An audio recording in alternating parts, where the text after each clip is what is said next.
Hello mga idol, magandang hapon. Ayan, binisita ko po yung farm namin dito sa, at kung tawagin ay Kampaningaw. Yan. Ang daming ano dito mga idol, yung mga pinsan ko dito mga idol, naga-garden dito. Ayan, mga sibuyas po ito mga idol oh. Ang lalawak ng mga sibuyas dito mga idol.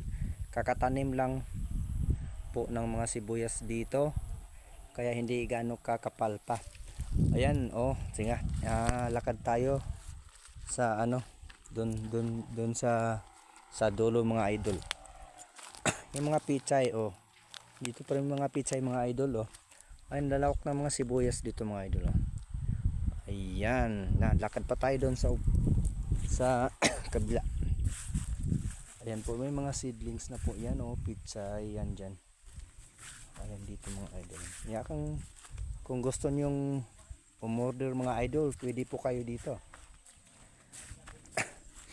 Ayan, pichay.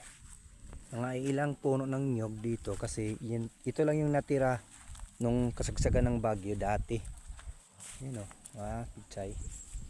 Tsaka sibuyas.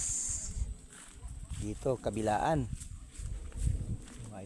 Doon pa tayo. Makikita natin doon.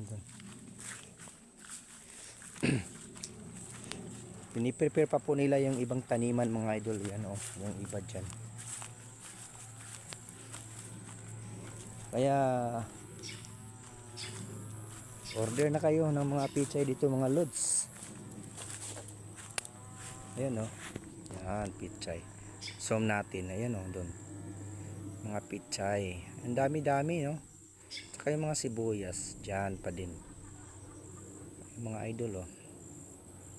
Ayan, pwede na itong harvestin. Ayan mga idol oh. Pataas nila doon. Ayan, sarap to ano, utang Bisaya. Saya ano sa ano tawag dito sa karning baboy. Ayan,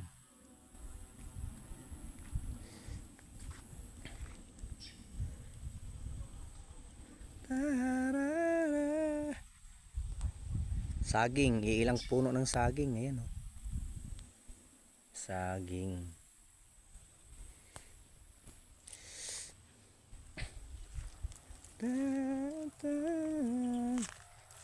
Magdala ako ng mga ano dito, may ulam mamaya ditong pitsay.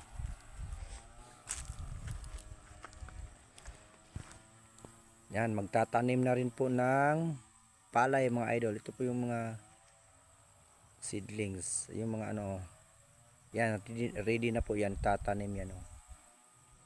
Ayan mga idol. Thank you mga idol, salamat sa pag-watching. Ayan, order na po kayo dito mga idol. Bye bye po.